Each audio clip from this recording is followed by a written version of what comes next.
எரிமலையோட மண் வெள்ளத்துல சிக்கி 3 நாள் உயிருக்காக போராடின 13 வயசு சின்ன பொண்ணு. எரிமலை வெடிக்கும்னு முன்னாடியே விஞ்ஞானிகள் சொல்லியும் அதை பெருசா எடுத்துக்காது கவர்மெண்ட். ரெஸ்கியூ டீமும் அங்க வேகமா வராம, மருத்துவ வசதி இல்லாம, எக்யூப்மெண்ட் இல்லாம கிட்டத்தட்ட 25,000 உயிர்கள் இறந்து போகுது. 1985ல பிரெஞ்சு போட்டோகிராஃபர் எடுத்த ஒரு புகைப்படம் இயற்கை பேரழிவோட கொடுமையையும் கவர்மெண்டோட அலட்சியத்தையும் உலகம் ஃபுல்லா எடுத்து காட்டுச்சு.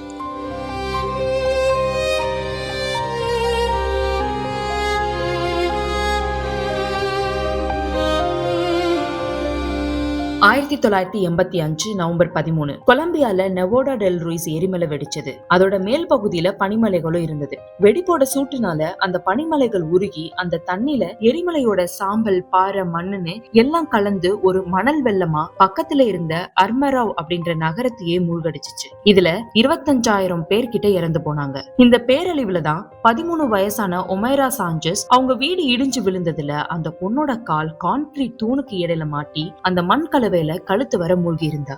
முத நாள் ரெஸ்கியூ டீம் வந்து அவளை வெளியே இழுக்க முயற்சி பண்றாங்க. அவளோட கால்ல பெரிய தூண் விழுந்திருந்தனால அந்த தூணையும் சுத்தி இருக்கிற இடிபாட விளக்குறதுக்கு அவங்களுக்கு கிரெயின் மாதிரியான பெரிய பெரிய எக்யூப்மெண்ட்ஸ் தேவைப்பட்டுச்சு. ஆனா அந்த இடத்துல எதுவுமே இல்ல. மீட்பு பணி 2வது நாளும் தொடங்குது. ஆனா ஒமைரா இன்னும் தைரியத்தை இழக்காம எல்லார்கிட்டையும் சிரிச்சு பேசி மன உறுதியோட போராடிட்டு இருந்தா. அவளை வலுக்கட்டாயமா இழுத்தா அவளோட பாடி செதஞ்சு போறதுக்கு வாய்ப்பு இருக்கு. அதனால ரெஸ்கியூ டீம் அவளை அப்படியே விட்டுட்டு மெடிக்கல் டீம் வர்றதுக்காக வெயிட் பண்ணிட்டு இருந்தாங்க. அவங்க ரொம்ப லேட்டா தான் வந்தாங்க. ஒமைராவை காப்பாத்துறதுக்கு தேவையான மெடிக்கல் எக்யூப்மெண்ட்ஸ் எதுவுமே இல்ல. அதுக்கான வசதியும் அங்க இல்ல. 3வது நாள் ஆகுது. அவளோட பாடி கொஞ்சம் கொஞ்சமா வீக் ஆக ஆரம்பிச்சிச்சு.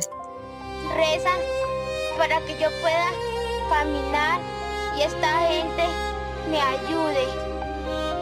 Mami, te quiere mucho. Papi, hermano. Y yo.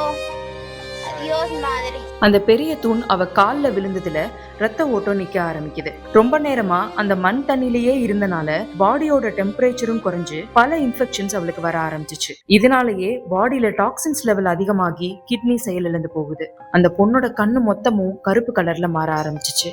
60 மணி நேர போராட்டத்துக்கு அப்புறம் ஒமைரா இறந்து போறா. பிரெஞ்சு போட்டோகிராஃபரான பிராங்க் ஃபோர்னியர் ஒமைராவோட கடைசி தருணங்களை படம் பிடிக்கிறாரு. இந்த போட்டோ அந்த குழந்தையோட மன உறுதியையும் தைரியத்தையும் அதே சமயம் கவர்மெண்டோட அலட்சியத்தையும் உலகம் ஃபுல்லா வெளிப்படுத்துச்சு. 1986ல world press photo of the year அப்படின்ற அவார்டும் இந்த போட்டோக்கு கிடைச்சது.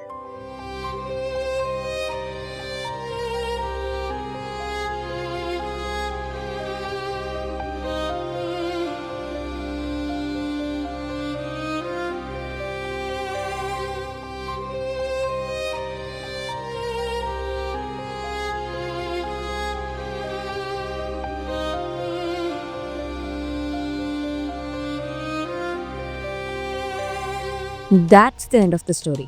இந்த மாதிரி இன்ட்ரெஸ்டிங்கான ஸ்டோரிஸ் உங்களுக்கு பிடிச்சிருந்தா நம்ம சேனலை சப்ஸ்கிரைப் பண்ணுங்க, ஷேர் பண்ணுங்க. அடுத்த எக்ஸைட்டிங் ஸ்டோரியில சந்திக்கலாம். See you all.